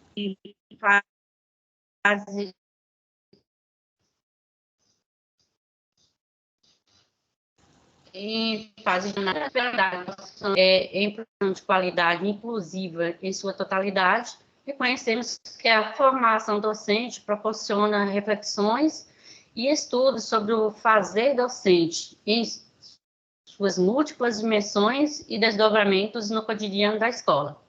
Então, nós fizemos, né, esse mapeamento dessas teses e dissertações do PPG Educ UNEB Campus 10, realizações de tabelas investigativas, descritores, revistas e artigos, e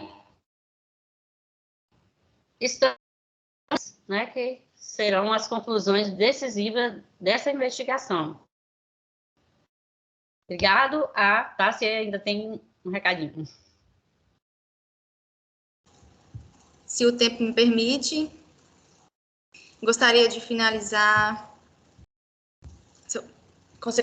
com essa citação de Jacques Derrida, 2003. Para os professores, nós diríamos: mude seu corpo, sua própria aprendizagem, sua própria conversão, suas próprias experiências. E que não faça metástase, que faça metamorfose.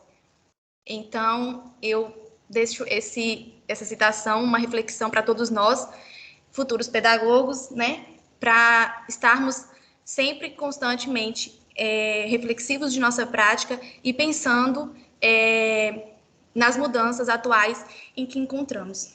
Obrigada.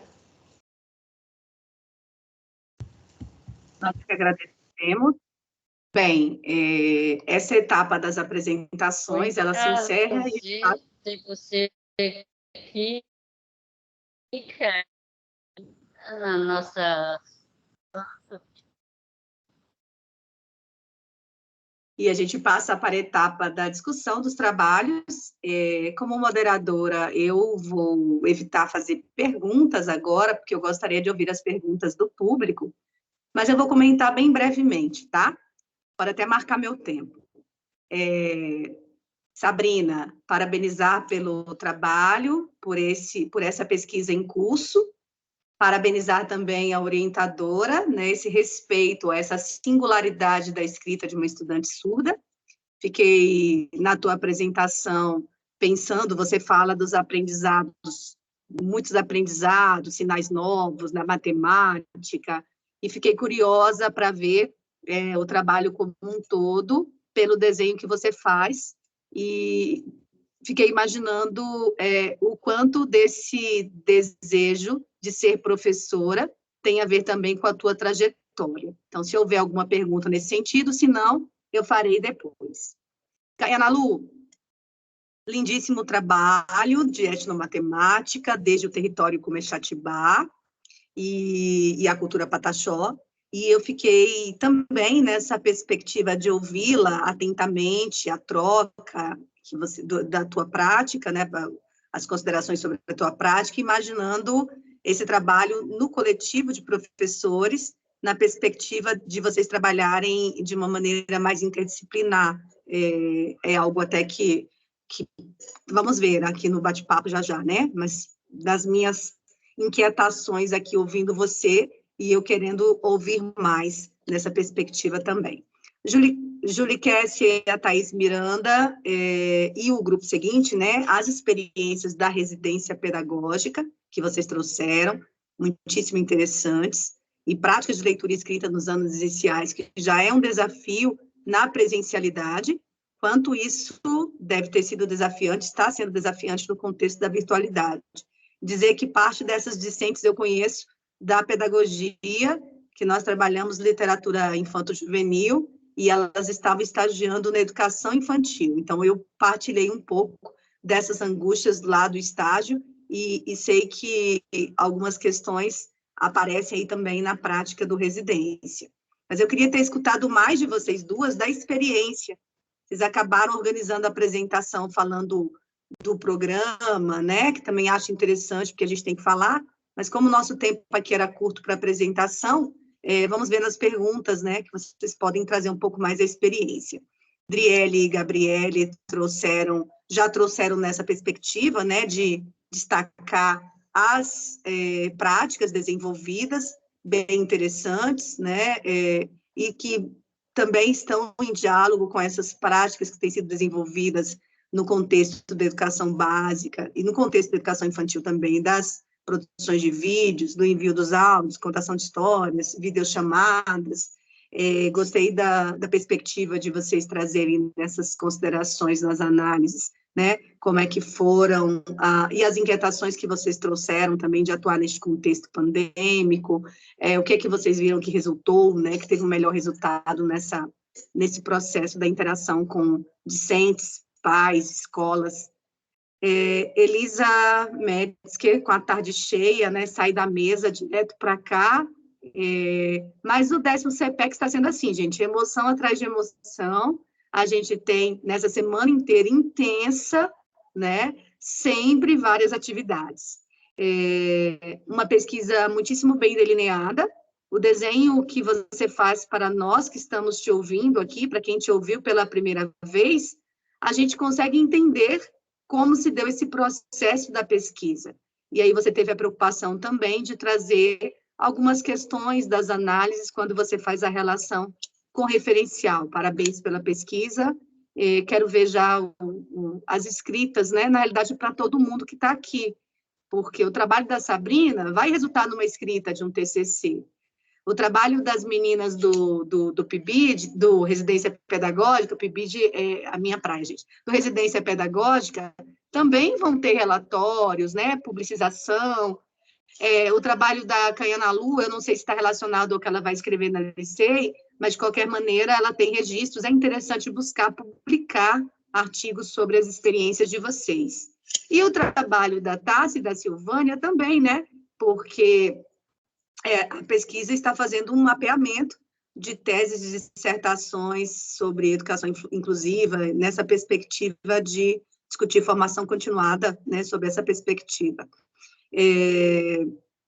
Bom, fiquei curiosa também sobre algumas questões sobre o trabalho, mas eu quero abrir para o público presente, para as perguntas, para as interações, e aí eu guardo essa minha curiosidade e vou colocando junto quando aparecer alguma pergunta para uma de vocês, em cada situação. Gente, eu estou com 2 telas mesmo, tá? Eu tenho o computador, que é um pouco maior, e o celular, porque o áudio travou no computador, aí eu tenho que ficar dividindo, porque a tela do computador é bem mais convidativa, é maior para uma pessoa que usa óculos.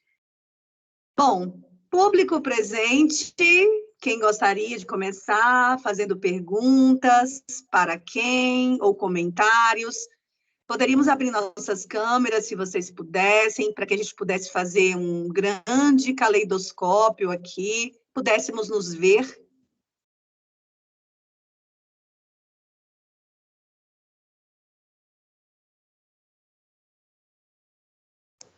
Ei, Brielle.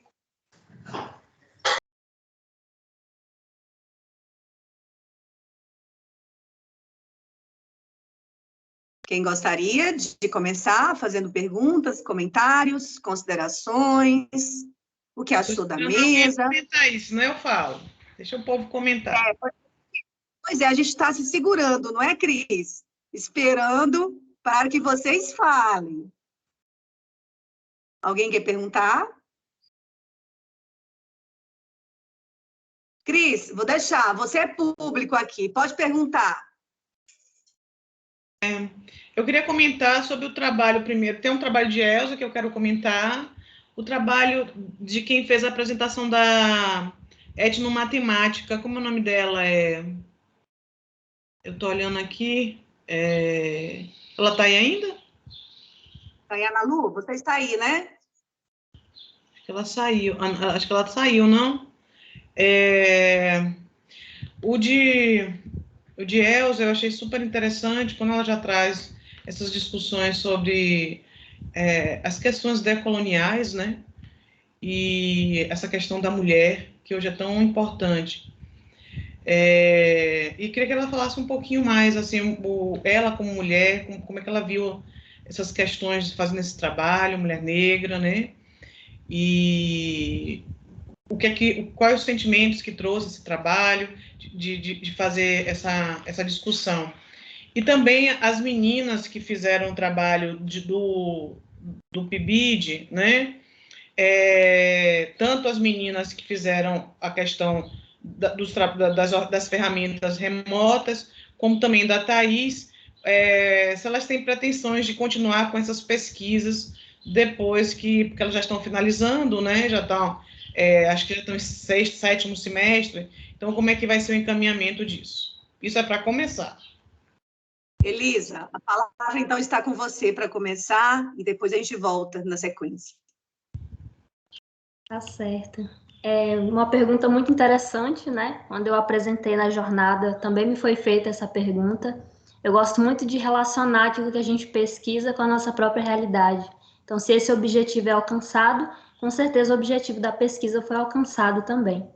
E aí, no início, quando a professora Ivana, junto comigo, nós analisamos, estávamos mapeando qual escritor utilizar, e ela me veio com Helena Parente Cunha. E eu tinha lido pouca coisa sobre Helena, né? Então, na hora que eu aprofundei, que eu peguei essas 2 obras, eu me vi ali, né? E as questões sobre gênero, eu tenho discutido muito ultimamente. A UNEB em si abriu portas para que eu discutisse essas questões, que me interessasse por elas, que eu escrevesse sobre elas, declamasse poemas. Então, foi assim, um sentimento de pertença, um sentimento de identificação, um sentimento de fazer parte de algo, de poder falar, né? Não ser o outro que fala, mas eu ser o outro. né, de falar sobre a minha própria história. E aí a Helena, ela traz consigo essa escrita, que não é uma escrita protesto, digamos assim, como a de escritoras contemporâneas, da literatura periférica, por exemplo, mas é uma escrita que, por mais sutil que seja, em algumas narrativas, ela escancara o patriarcado, ela escancara essas questões, né, que subjugam a mulher. Então, eu achei uma narrativa assim, muito enigmática, você vai se conduzindo e vai querendo descobrir mais, sabe? Então, eu me identifiquei muito com a Helena Parente Cunha.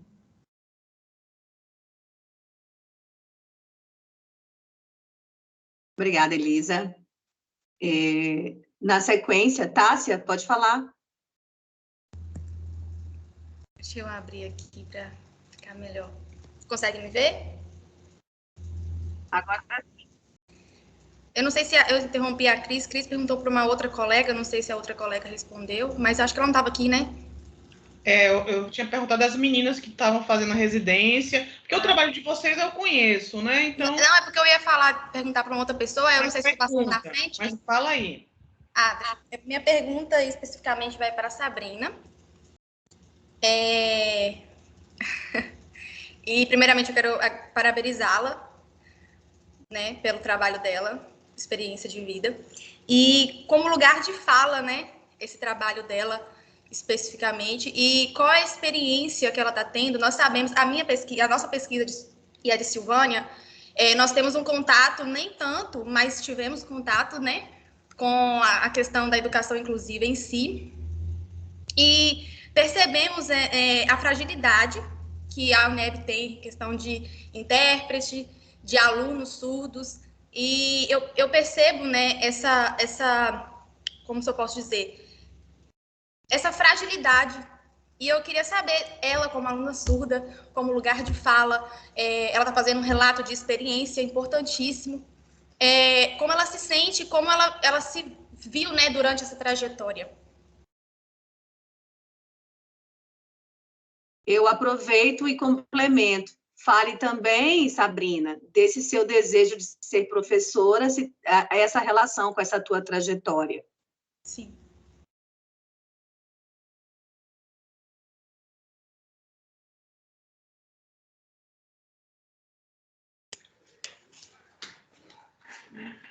Então, sobre a minha experiência e também sobre a minha trajetória, estudando a minha pesquisa, observando a metodologia, o que eu percebo, o que eu posso trazer? As minhas dificuldades na comunicação, porque eu não sabia Libras na minha infância, então não foi me ofertado a língua de sinais. E também a língua portuguesa eu tinha muita dificuldade, então eu não conseguia me comunicar. Isso foi muito difícil para o meu aprendizado, até que eu comecei a aprender alguns sinais, né? E na área da matemática, por exemplo, raiz quadrada, o sinal desses símbolos que é preciso surgir os sinais. E aqui na nossa cidade, de Teixeira de Freitas, é muito difícil encontrar referências. E na UNEB também eu tive muita dificuldade com intérpretes. Foi uma luta muito grande para conseguir o intérprete na UNEB. Eu tive que ter um grande esforço para conseguir um intérprete profissional. E eu tive muitas vezes que criar sinais que não existiam, sinais que ainda não existiam. E sobre a minha trajetória, a minha infância, eu não sabia Libras e também não conseguia me comunicar. Não comunicava nada, zero de comunicação.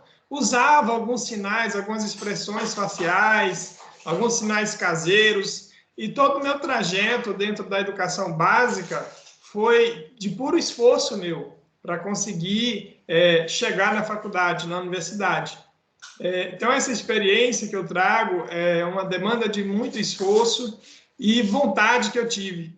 Hoje eu já tenho, por exemplo, um canal no YouTube onde eu posto sinais que eu pesquiso, sinais que eu criei, e eu pretendo, no futuro, aproveitar essa oportunidade de mencionar. Interessante. É bom a gente refletir sobre isso, né? porque é uma discussão muito atual e muito negligenciada, né? A educação inclusiva em si, os surdos em si, a integração social em si, nas escolas. Então, é importante trazer essas questões para refletirmos, né, na nossa prática docente, refletir enquanto sociedade, né? Importante, adorei. Ô, Josiana, eu queria que ela falasse um pouquinho sobre essa questão de ser professora.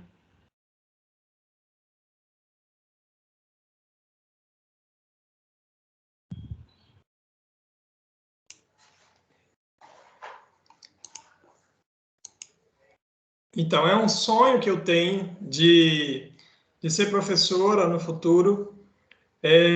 Eu preciso me formar ainda, né? Ainda não me formei, estou buscando essa formação para que eu possa ensinar da minha língua natural, que é Libras, para que eu possa conseguir contribuir com a inclusão das pessoas surdas, com o aprendizado, com a formação dessas pessoas surdas. Esse é o meu sonho. Eu estou torcendo para que passe logo essa pandemia também, para que eu consiga desenvolver os meus estudos. Obrigada, respondeu também a minha inquietação, a minha pergunta, embora eu queira ainda ver o trabalho completo. Cris, você conhece o trabalho da Tássia e da... Peraí, só Tássia e Silvânia, mas nós não, né? Então, eu jogo para vocês, Tássia e Silvânia, falem um pouquinho sobre... Vocês estão nesse mapeamento das teses e dissertações, e o que vocês têm encontrado em relação a esses trabalhos? Porque eu fiquei pensando, essas teses e dissertações, que são no âmbito do PPG-EDUC, né, do programa, elas trazem pesquisas relacionadas a quais comunidades? Tem alguma coisa aqui da nossa região ou não? De algum lugar aqui perto? Ou vocês estão fazendo esses levantamentos também fora dessa pesquisa relacionados aqui? Como é que é? Digam para a gente, por favor. Como é que está esse levantamento desse estado da arte? Então, primeiramente, as nossas, não deu para falar, como o tempo é muito curto, mas as nossas inquietações para fazer esse TCC partiu dos nossos estágios, né, de graduação e algumas experiências que a gente teve na Pestalozzi também, e nós vimos que nesses espaços, né, tinha uma grande defasagem, umas lacunas que não entravam na nossa cabeça. Então, a gente teve algumas indagações, questionamentos, e até então a gente foi maturando essa ideia de fazer esse TCC nessa linha, né? Nessa tese da educação inclusiva e da formação de professores. E em questão do mapeamento, a gente ainda está em fase de análise, né? A gente está encerrando a graduação nesse final de ano, nós estamos no 9º período de graduação, e aí a gente está na fase de análise. A gente teve alguns descritores e alguns artigos relacionados também nas páginas online, né? E nesse especificamente do PPG-EDUC, foi muito difícil encontrar pós-graduações relacionadas ao tema exato que a gente estava procurando, que é educação inclusiva, formação de professores para educação inclusiva, que é a nossa linha de pesquisa. Então, a gente teve muita dificuldade de encontrar alguns, foram poucos, ainda a gente está em busca, né, e analisando, porque não finalizamos ainda, e tem, sim, poucos, se eu não me engano, na nossa região, aqui, especialmente em Teixeira de Freitas. É mais nos outros campos da UNEB. E esse PPG-EDU, que é do departamento 1, se eu não me engano, não sei se é Silvânia, acho que é o que a gente está pesquisando. Então, está tendo essa dificuldade dessa encontro. A gente já percebe que, infelizmente, os professores não pensam nessa perspectiva. Muito importante, como eu sempre discuto, né, a importância do professor reflexivo de sua prática nas questões atuais. E perceber que essa defasagem e essa dificuldade de encontrar essas pesquisas nesse tema é uma forma de análise, e nós precisamos refletir sobre isso. Obrigada, Tássia. Gente, eu quero colocar também na roda aqui a Rânia de Souza Santos, nossa monitora aqui da sala, estudante de pedagogia de segundo semestre, que ainda não teve atividades presenciais, né? Está nesse segundo semestre na virtualidade. E pode fazer suas perguntas aí, Rânia, para o que você quiser. E o seu primeiro evento, né, maior assim, você já participou do colóquio de pedagogia, mas o CPEX, esse evento envolvendo todos os cursos. Então, faça suas perguntas para quem você quiser.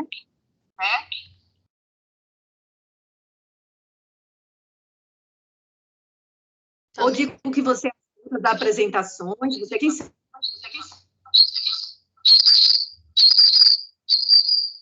Caiu a ligação dela, não foi?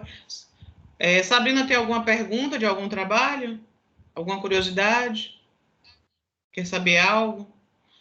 Quer saber algo da professora Karina, dos outros trabalhos? Deixa a Rânia falar primeiro, que ela voltou. Depois você fala. Só rapidinho. Voltei, vocês conseguem me ouvir? Rânia, aumenta o seu volume aí, por favor. Estamos te vendo. Conseguem me ouvir? Tá baixo, mas estamos te ouvindo. Ok. Na verdade, é um desafio para mim, porque a minha turma ainda não teve contato pessoal com o NEB. Ô, Rânia, você está mexendo no celular e no computador? Desligue um áudio de um. Peraí. Pega o áudio deles. Está tendo retorno. Muta o computador, deixa o computador no mudo. O meu, por exemplo, está aqui ligado, mas está no mudo. E ela acabou saindo. Acho que ela foi... Ah, não, está aí ainda. Pronto, voltou.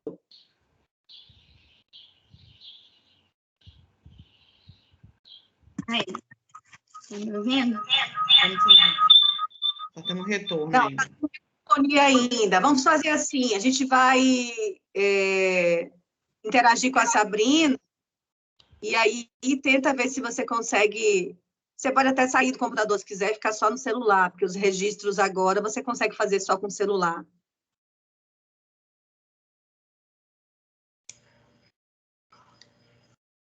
A Sabrina, deixa eu só fixar ela aqui. Ok. Então, eu vou falar um pouco, né, da minha percepção. Eu vi a Rânia. Isso.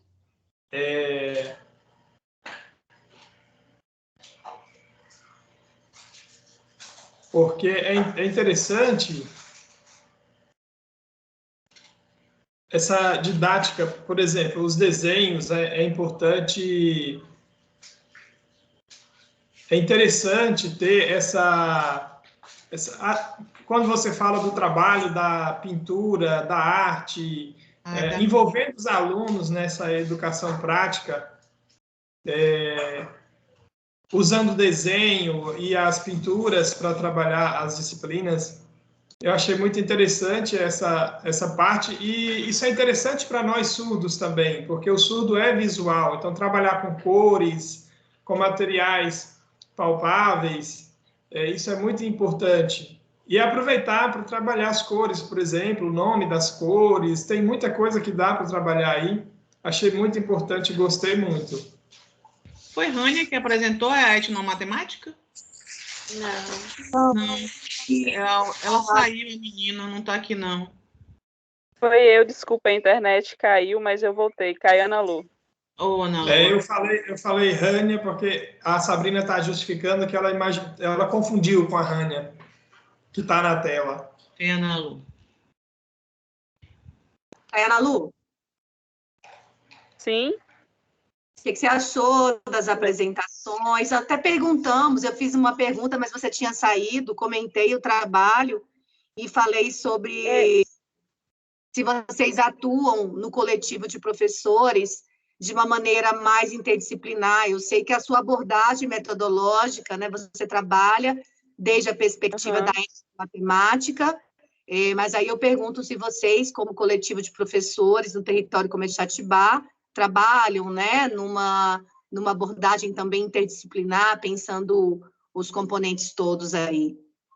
Sim, todos nós trabalhamos da mesma forma, né? E aí a gente vem conquistando cada dia mais, porque hoje a gente não tem só alunos da comunidade, a gente tem alunos da vila também. Então, as pessoas estão começando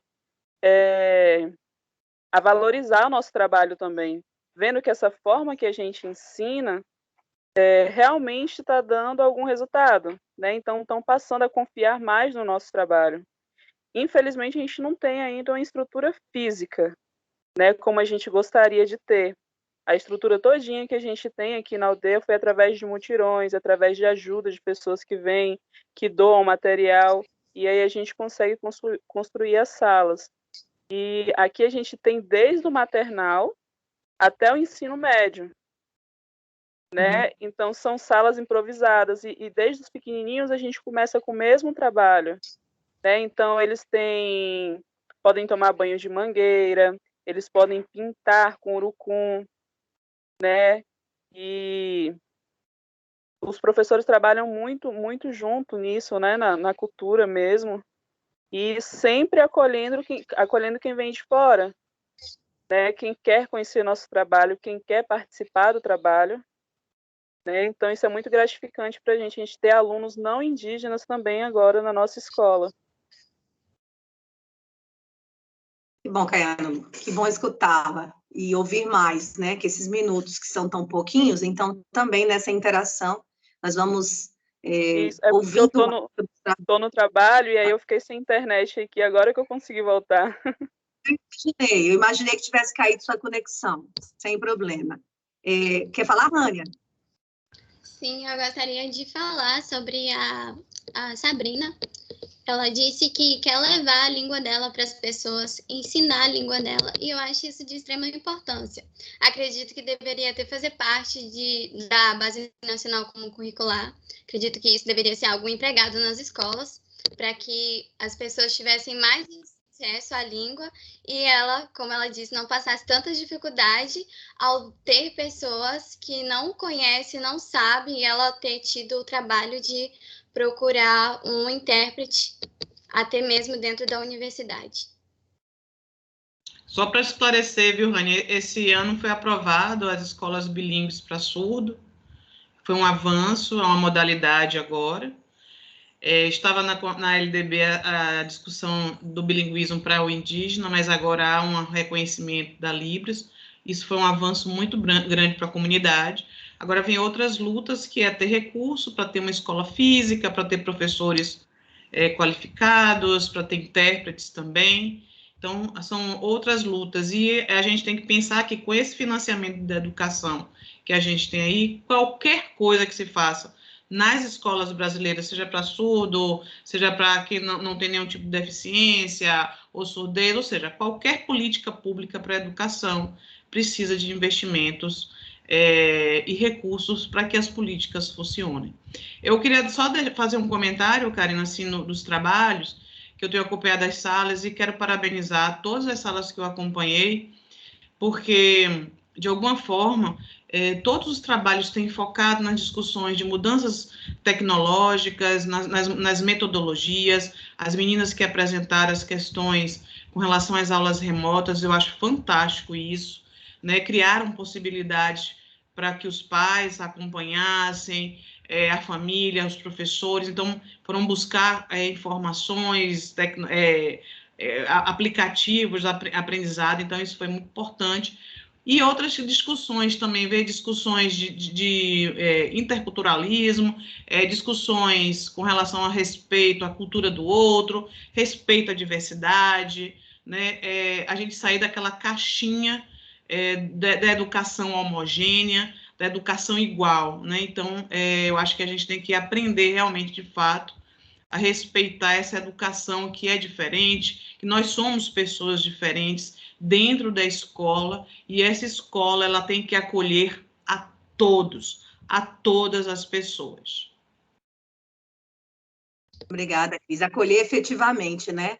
Gente, a gente precisará encerrar, seria às 17h45, mas eu estou acrescentando o tempo também.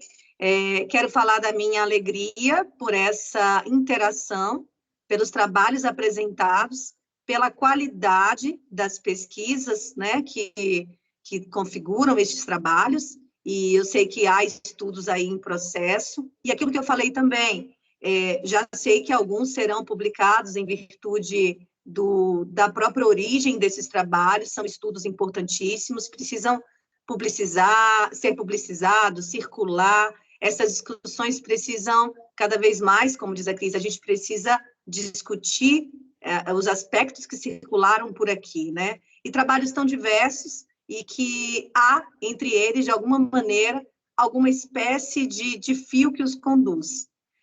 Fiquei feliz também quando eu vi a sala, nós somos uma sala majoritariamente feminina, para as apresentações eram somente mulheres, né?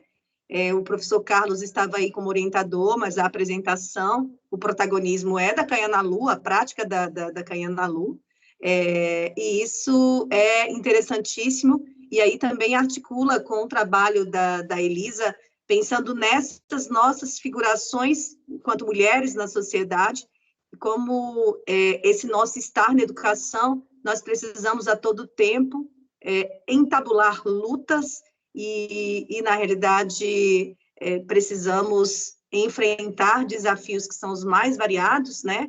E quando a Elisa fala, por exemplo, dessa perspectiva de um universo que é um universo ainda misógino, que valoriza intelectuais, homens, muitas vezes, que menospreza o estudo de mulheres, e vendo uma sala como essa, eu já fico imaginando esses trabalhos todos circulando, e essas pesquisadoras, valorizo também os pesquisadores, tá, Josiano? Você está aqui extremamente valorizado pelo teu trabalho, pela tua atuação, tá? Mas estamos aqui falando também de uma realidade que dói em nós, que corta a nossa carne. A navalha quem sente somos nós, mulheres. E agradecer a cada uma de vocês, ao Josiano aqui presente, pelas partilhas. Sei que às vezes dá um certo nervosismo também. O tempo é um fator cruel. Não fiquem com raiva da Rânia, tadinha. A Rânia controlou o tempo porque era orientação, né? E a bichinha foi ali cri-cri. Ela era mais cri-cri do que eu até, porque ela ficava lá e eu falei que era para fazer pelo chat, ela obedeceu direitinho, mais cri-cri até do que eu. Às vezes até eu dizia assim, não, um minutinho, vai. Mas o tempo foi respeitado pelas pessoas aqui presentes, tá? E essa coisa de troca de trabalho, todos estiveram presentes. Olha, nossa sessão está ótima. Todos os trabalhos foram apresentados, né? Mesmo com um problema de conexão, todos conseguiram entrar e apresentar o trabalho. E gostaria que a gente tivesse mais gente, mas as sessões são concomitantes. Então, nós estamos divididos mesmo entre várias sessões, entre as atividades todas. Esse material, friso de novo, ficará gravado e ele vai para o canal do Campus 10. Então, se depois vocês querem revisitar a apresentação, usar para pesquisa, né? Vamos acessar.